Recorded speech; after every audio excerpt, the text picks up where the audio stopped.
জিভে জল আনা দই ফুচকা তৈরি করার জন্য আধা কাপ সুজি, 1/4 কাপ ময়দা, চিমটি পরিমাণ লবণ, আধা চা চামচ তাল মাখনা দিয়ে মাখিয়ে স্বাভাবিক তাপমাত্রার পানি দিয়ে সফট করে ডো তৈরি করলাম। তাল মাখনা বাদও দেয়া যাবে। 30 মিনিট পরে দুটি ভাগে ভাগ করে নিলাম। মোটা করে রুটি তৈরি করে নিচ্ছি। পুরুত্বটা এরকম হবে। রুটির উপরে তেল ব্রাশ করে ময়দা দিয়ে দিলাম। চারিপাশে ময়দাটা লাগিয়ে আরেকটা রুটি এর উপর বসিয়ে পাতলা করে বেলে নিতে হবে। এরকম হবে। বয়মের মুখ দিয়ে কেটে নিলাম। পুরুত্বটা দেখুন এরকম, খুব বেশি মোটা করা যাবে না। মিডিয়ামের চেয়ে বেশি গরম তেলে ফুচকাগুলো দিয়ে ফুলে ওঠার সঙ্গে সঙ্গে উল্টে দিতে হবে। এবার মিডিয়াম হিটে উল্টে পাল্টে ফুচকাগুলোকে মুচমুচে করে ভেজে নিতে হবে।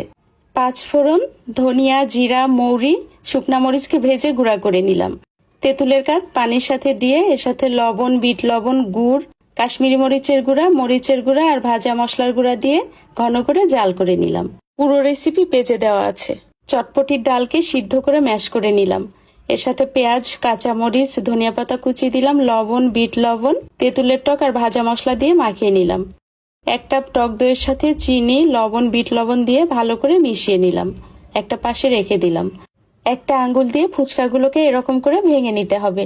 এর মধ্যে ডালের মাখা, তেঁতুলের টক, দইয়ের মিশ্রণ দিলাম। সেই সাথে উপর থেকে ঝুরি ভাজা দিয়ে সার্ভ করে দিলাম। দেখে জিভে পানি চলে আসছে না?